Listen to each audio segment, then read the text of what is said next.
Hello everybody, welcome back to another episode of the Bear Bar Tales. It is I, your intrepid master of stories here, willing to risk life and limb, and maybe a bit of sanity, to bring you the horrific tales of r/RPG horror stories. If you like this kind of content, I would love for you to give that subscribe button some love. Every time I get a subscriber, it's like getting just a little peck on the cheek.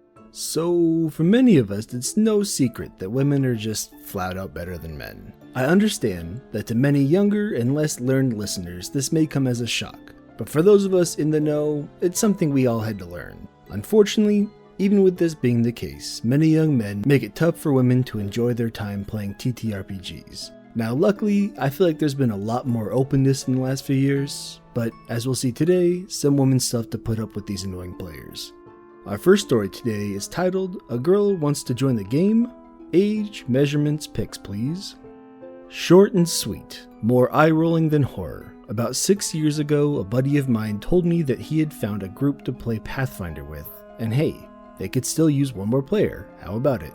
I was starving for some pen and paper, so I agreed immediately. He added me to the Facebook Messenger chat they used for communication. Now, in Facebook Messenger, you can see what other people wrote even before you joined. So the first thing I saw upon joining was this charming exchange. My buddy: "Hey guys, I found another player. I've played with her before in my last game. She's cool and pretty hyped to play again." DM: "Sure, why not? Add her and we can talk about what class she wants to play."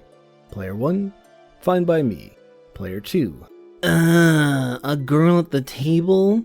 Age, measurements, application pics." Player 1: "Really?" Player 2: "What? A little juvenile humor has to be okay. It's a man's world, baby." I don't know what that voice was, but we're going with it. Yeah, great start. Back then, I was used to being the only girl at the table, and sadly, that often meant laughing along with low-key misogyny, because you wanted to be one of the guys. And bringing up sexism just handed you the label of oversensitive killjoy/babe, and I really wanted to play, so I laughed it off. Oh well. Player 2 proved to be an absolute nightmare at the table. Refusal to learn the rules, constant "it's what my character would do," slinging blame when he did not get his way, the works. And yes, more sexism. The table put up with him for way too long because we were playing at his place and nobody wanted to be the asshole that kicked him out. But eventually, enough was enough and he got the boot. Maybe one day I'll do a write-up of all his BS for this sub. And scene. I chose this story because it wasn't really a giant grandstanding, ultimate horror story, but this is fairly common. I get jokes, and I get that, sometimes people make that kind of jokes, but think of who's around, especially if you know that they're going to see this conversation. I mean, we probably shouldn't be making those jokes anyway, but, if this person's going to see the joke, you gotta cut it. The thing is, you gotta know who's seeing it. I know a lot of women that make jokes like this, if not far worse. And actually, I would just say they make far worse jokes. But they're making those jokes and you know them. It's like, I'm a big dude. I have friends that make big dude jokes all the time because they're friends. But if a stranger came up to me and said that, I wouldn't be okay with that. You gotta know the people, get to know them, see what they're like. Again, a lot of people will make jokes like that or be okay with jokes like that, but you gotta know them. You can't be saying stuff like that to just a stranger. And they just might not be okay with jokes like that. You just gotta cut them. It's really not that big of a deal. I'm sorry you had to deal with this OP. At least it sounds like you got a decent group out of it eventually. I mean, it sounds like you had to put up with some bad, but if you end up with a good group out of it, that's pretty good. And now on to our second story, titled, Casual Sexism Can Be Bothersome. What I like about that is it takes this concept of sexism, and then it just feels like it's like Winnie the Pooh. Oh bother. Hi people, hope you're all doing good. My horror story is nothing too impressive nor uncommon, and I may have played a part in it. However, it does hold some significance for me, as I wonder if I could have reacted better. Internet often has opinions, so I figure I'll end up hearing some anyways. OP, me. BF, best friend. Oberon, problematic guy. Other guy, another guy. FP, female player. I'll start off by saying that I am a woman player, because it is relevant, sadly. I don't have much experience in role-playing, even though I greatly enjoy the activity. My best friend and I were going to spend 2 weeks at a game colony centered around role-playing and board games. It was mostly great fun, and I met interesting people, even made a few temporary friends that I lost contact with since. One of those people, I'll call him Oberon, is the character of this story. Great guy, well-meaning, funny, we had good chemistry, and he was part of our friend group. So, naturally, we ended up pairing with him and another male friend, Other Guy. When BF and I chose to roleplay, Oberon was the GM. He had chosen to have us do a fantasy quest in a medieval setting. Everything was in good spirit. We literally had 1 hour only to play, and none of us meant to play super seriously. We were just teenagers being kids. BF and Other Guy chose to play Warriors of the Light, Paladins exactly. Because I enjoy supporting characters and also because I wanted to have a set of skills that would complement my party, I made a cleric with healing powers bestowed upon her by the divine. And because all the rest of the party was male, I decided to make my character female. We're looking for a dragon, we fight a few monsters including bats, valkyries, we're having fun. Suddenly, Oberon throws a die and then smirks. We're all waiting for something unexpected to happen, when an NPC just gets out of a bush and smiles at us. Oberon then proclaims, his name is Roger OP, and you helplessly fall in love with him at first sight, and now nothing will ever replace this man in your heart. You're more susceptible to fulfill your quests. Now, this is where my inexperience as a player and my sometimes ill-advised temperament come into play. The GM is always right, even when they're wrong, is a rule I only learned afterwards. I got really defensive over the event, for several reasons. I immediately felt like this was targeted at me because I was the only female player and he thought it would be funny for me to be a damsel in love with a random peasant. Obviously, I originally had other plans for my socially awkward and task-focused character. I felt like this was forced on me and I did not even get a will roll against my inner desires when I asked. Furthermore, I warned the GM that this was out of character for my avatar because she was gay. I understand it may sound like I was pulling stuff out of my butt to try and avoid the encounter, but as an LGBTQ+ person, I often put something queer in my character, some way or another. I even wanted to make it the reason she joined the convent, to escape marriage with a man. To his credit, Oberon did not know that, since we did not have time to exchange origin stories before starting. However, he answered something that baffled me a little. She can't be. In medieval times, gay people were burned at the stake. Obviously, I got even more uncomfortable with that answer, and replied that since he added dragons and valkyries to his fantasy world, he could maybe allow my character to be a gay magical cleric. Luckily, we had to stop as the end of our hour was closing in, so there was never a resolution to this little incident. It was nothing major, but it did bother me for a while. Pausing for now with the horror story, I do believe now that I could have been a little less stubborn and played with the idea a little in my own way, rather than just rejecting it entirely. In all fairness, maybe this was even the beginning of a great arc with a charming Triton that had enslaved my character's heart through magic, and how we defeated him was with the power of friendship. I don't think Roger was plot related though. I think he was just a joke NPC that poked a little too much at my insecurity. aka being the only female character in a male setting, which have already been a very uncomfortable situation in the past for me. Anyway, moving on. We actually played another game later on in the evening. I was the game master this time, and the point of the activity was to design during the week an RP universe and then game master it with the others. We had the exact same composition, BF, Oberon, Other Guy, except this time we had another female player, FP. And her little brother, Irrelevant. The universe I had created was set in an abandoned hospital, and the players could collect various mutations by being exposed to chemical substances and dangerous creatures, with bad effects, good effects, useless effects, goofy effects. I was now GM and the sole master of everyone's destiny.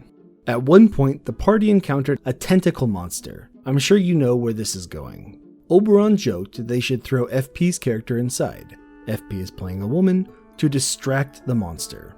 Hentai jokes are funny and all, I do like them, but I do not like the joke about letting the only woman in the party be raped by some eldritch monstrosity. I'm not sure that FP was all that amused either, as she was a shy person that did not know Eberron that well. I then shamelessly abused my GM power to table the turns and suggested Oberon's character to be thrown in instead so he could experience by himself this good time. He laughed it off pretty elegantly, and there was that. I would not have remembered if not for the fact that I had experienced a somewhat similar situation earlier, only with the power hierarchy being reversed. Anyway, Oberon and I remain great friends and only fell out of touch because of time and distance. Still, it bothers me to this day. It's not incredibly sexist per se on his part, it's more on the casual side. But if I'm being honest, I am indeed bothered every time I remember this. I avoided playing with parties that were male only outside of my queer self for a while. LOL. Yeah, I'm sensitive like that. This was my horror story. I'm looking forward to playing more games now and gather more of those to share them with you. The bright side being the happy and funny stories that you'll never hear of. Thank you for your time. Have a good day, everyone. Edit. Sadly, I can't afford to answer everyone who has read and replied to my story, but know that I'm grateful for your time and hope you're all having fun. Just to be clear, Oberon really was not that much of a dick, but I understand how people could come to that conclusion because of the red flags I'm highlighting in this story. Please do not say that I suffer from Stockholmish syndrome. I assure you that I have clarity of mind and I'm not making excuses for an abusive guy. I'm making excuses for a friend that never had another misstep, ever, in the history of our friendship. It's my choice to get over it. However, I respect your right to express your own opinion, either towards him or me. These horror stories are here to be de-dramatized and to entertain people, so if it's working, I'm fine with it in the end. And nothing's more entertaining than judging strangers on the base of their morally reprehensible decisions without having to worry about consequences for either us or them in the end. I do love to do it too. Have a great day anyway, and take it easy. End of edit. And scene. First, I'd like to point out, just with this edit, how crazy people are with their diagnosing, especially here on Reddit. Like, Stockholm Syndrome, it's a bit over the top, and I saw myself multiple comments that were saying similar things like that. Not everything has to be this huge, big, dramatic deal. Sometimes it's just a thing, especially in this case where OP said herself, this is a good dude who just had some lapses of judgment for a day. Unfortunately, this can be anybody. Imagine if we were all judged only on our worst mistakes on our worst day. I'm sure none of us would come out of that looking good. That being said, this was a couple really crappy examples. First, I'll start with the falling in love. I mean, I just hate this in general, whether it's, in this case where he's, potentially singling her out because she's a woman, or any situation like that. You cannot take the agency from the player. If you're going to have something attack them and make them feel a certain way, they have to be able to fight it. You cannot just say, unless it's you can get a bit railroady with something, plot related, sure, fine. The BBEG takes over and makes them walk into the other room, something like that. But something like this where it's just a gag, it's not even a funny one. And, I'm not in the situation, maybe I'm not seeing where the humor would come from. It just seems stupid, regardless of anything else that happened, especially if it doesn't add to the story. Now, after that, once she said the character was gay, he should have just retconned it and let it go. Right there, just don't. There's no point. Is it really so important that you have to fight it? Even, she says here that maybe she was getting a bit agitated, but even if she was like almost flipping the table being belligerent, which I don't think she was, he didn't need to dig in his heels. He should have just let it go and had a day. And a little bit of a rant here. I really hate when people equate medieval times to fantasy. Fantasy is just that. It's fantasy. It's different. Last time I checked in the history books, we didn't have dragons and elves and goblins and freaking magic. On top of that, fantasy can be so many different settings that don't equate to, Bohemian England. If you want to set up your world ahead of time saying like, yes, it's this really intense, realistic, it feels like this time period, fine. I think it's kind of lame for the most part, but if you have a table of people that want to do that, great, set that up ahead of time. You don't get to just say some lame BS like, oh, she would have been burned at the stake if this was real life. Yeah, what would happen to the magic users? It's a lame cop-out. And then the tentacle thing, I mean, again, it's really about knowing who you're around. I've personally have heard way more tentacle porn jokes from women in my life, but again, I know them, and honestly, it's mainly them making those jokes. If you are talking to a complete stranger, you don't just say, hey, let's talk about tentacles and you gotta just, again, I'm sure the joke wasn't all that funny, at least not funny enough to cover like any sort of uncomfortable feeling that may have caused. I do appreciate that she was, a bit more honest and open, like, hey, I may have been aggressive here, maybe I didn't handle it all that well, but it's probably just behavior that should have been cut in the first place. It obviously struck a nerve with her. But again, one bad day doesn't make someone a total POS, unless they did something, unforgivable, but, we do still need to try to cut this kind of behavior. And here, I'm sure I'm getting a bit preachy here, but I would like to make a PSA. A lot more women have been coming out to play TTRPGs, and that's awesome. It's a great hobby that everyone should have a chance to play. Fellas, we need to do everything we can to make them feel comfortable. We need to do better. Do you maybe skip a certain joke you normally would make? Sure. But the experience you gain from playing with new people, with new perspectives, and making new friends is way worth that trade-off. But I think this is where I'm going to call it a day. I've been on my soapbox enough for one video. As always, if you have any thoughts or opinions on any of the stories, I'd love to hear them in the comments below. If you like this video, I'd love for you to hit that like button and consider subscribing.